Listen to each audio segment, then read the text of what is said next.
మొన్ననే ఇరాన్లో మాజీ సైనిక చీఫ్ చనిపోయినటువంటి వర్ధంతి కార్యక్రమం జరుగుతుంటే సాలమన్కి సంబంధించి ఆ కార్యక్రమం దగ్గర అకస్మాత్తుగా పేలుళ్లు సంభవించడం 140 మంది వరకు ప్రాణాలు కోల్పోయారు. అప్పుడు అదంతటికీ కారణం మేమే అని ప్రకటించుకుంది ఐఎస్ఐఎస్ అనేటువంటి తీవ్రవాద సంస్థ. ఇరాన్ మద్దతుతో హెజ్బుల్లానో, హమాసో, హౌతీనో, ఇస్లామిక్ రెసిస్టెన్స్ ఫోర్స్, ఇస్లామిక్ జిహాద్ సంస్థలో ఇట్లాంటివన్నీ నడుస్తూ ఉంటే ఇరాన్ వ్యవహారాలకు వ్యతిరేకంగా తీవ్రవాద కార్యకలాపాలు నడిపేటటువంటి సంస్థ ఐఎస్ఐఎస్, లేదా ఇరాన్ తీవ్రవాద సంస్థలకు వ్యతిరేక కార్యకలాపాలు నడిపేటటువంటి సంస్థ ఐఎస్ఐఎస్. ఒకళ్ళు షియాలు, ఇంకొకళ్ళు సున్నీలు అని చెప్పాలి కరెక్ట్ భాషలో చెప్పాలంటే. ఆ విధమైనటువంటి ఐఎస్ఐఎస్ దాడి చేస్తే దాన్ని మేము నమ్మట్లేదు ఐఎస్ఐఎస్గా, దీని వెనకాల ఇజ్రాయెల్ ఉందని ప్రకటించినటువంటి సంస్థ కాస్త ఇప్పుడు ఇరాన్ కాస్త ఇప్పుడు తనే ప్రత్యక్ష యుద్ధంలో పాల్గొంది.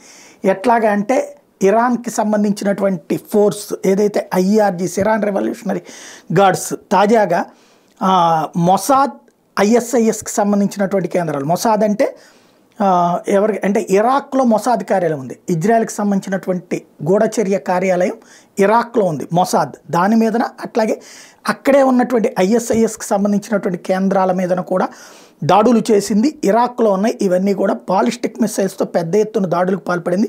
Iran's revolutionary guards launched over night missile strikes on anti Iranian terrorist groups in Iraq and Syria amid a raising war in Israel. The revenge attacks targeted Mossad headquarters, Israel's spy agency in Iraq, and Islamic State group targets in Syria. A number of ballistic missiles were fired from Iran, some of which landed near US Embassy in Erbil.